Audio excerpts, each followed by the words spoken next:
Өткөн жылы орточо баасы 80 сомдон сатылып жаткан өсүмдүк майынын баасы быйыл 140тан ашты. Өлкөдө мындан башка азык-түлүктүн дээрлик баардык түрүнүн баалары өскөн. Бул өз учурунда карапайым калктын капчыгын капшыртып, нааразычылыктарды пайда кылып жаткандыгы маалым.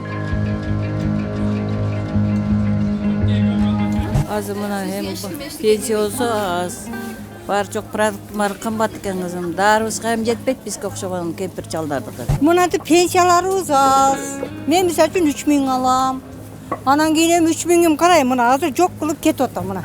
Алганы пияз, сабиз болду, мына нан. Эми кымбаттап атат, жеп ичкенге көпчүлүктүгүргө кымбат эле болуп атат. Эми арзандап берсе жакшы болот эле.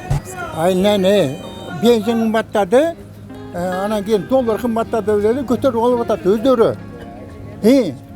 Özdörü götürüp atat. Biz emez, hükümet emez, hiç kim götürgen yok. Bunu oturganlar, satıp atkanlar bari götürüp atat. Doğru. Бирок сатуучулар азык-түлүктөрдүн баасына 5 сомдон ашык кошпой тургандыгын айтып, келген товарлар кымбат болуп жаткандыгын кошумчалашты. Бышыкчылык мезгили келгенде азыктардын баасы арзандай турганына үмүт артышат. Kızım hazır tavalar özü kelişige karab koyuladı. Mesela Özbekistan'dan, Başkent'ten keladi. Bu yerde bizden 5 so'm üstüge koyup tirikçilik kılamiz, bola chaqa bakamız. Hazır tavardı kelişige karab koyuladı. Hiç kim bozorda nahnavoni ko'targani yo'q. Haqiqatda kartoshka o'zi qimmat kelyapti. Hamma kartoshkani gapiryapti. Optimga 32 bo'lyapti kartoshka, 35 sotamiz. Boshqa narsalar hozir endi pishyapti, ammo ko'p narsalar ular arzon bo'lyapti. Nimaga endi pishyapti? Ал эми монополияга каршы жөнгө салуу кызматы бул багытта аптасына 1 ирет мониторинг жүргүзүп гана тура алат. Андан башка чара көрүүгө алакан жайып гана олтурушат. Алар күнүмдүк турмуш тиричиликке керектүү 14 продукциянын баасына мониторинг жүргүзүшөт. Эми бунун көп факторлор бар. Например, биз карап көрө турган болсок, суу майдыкы бизде 85% импортталат.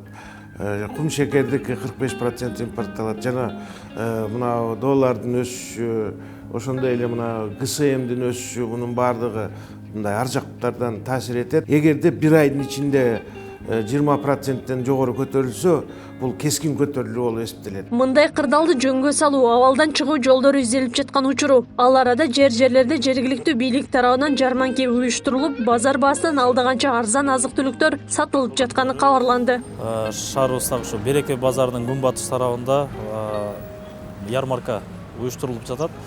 Бул жерде биринчи керектелүүчү азык-түлүктөр, эт, май, кум шекер, ошол азык-түлүктөрдүн базар баасынан бир аз да болсо арзаныраак ушул адамдарга жеткиликтүү кылып ярмарка уюштурулуп жатат. Улуттук статистика комитети тарабынан үстүбүздөгү жылдын 25 февралына карата кум шекердин баасы республика боюнча орто эсеп менен 59 сомду түзгөнүн жана өткөн жылдын ушул күнүнө салыштырмалуу 18 сомго же 46%га өскөндүгү кабарланды. Январь айына караганда Жалал Абадда эле 14%га көтөрүлгөнү катталды. Ал эми жумуртканын баасы орто эсеп менен 105 сомду түзүп, былтыркыга салыштырмалуу 38%га жогорулады. Акылай Карабаева, Замирбек Тойчубаев, Регион.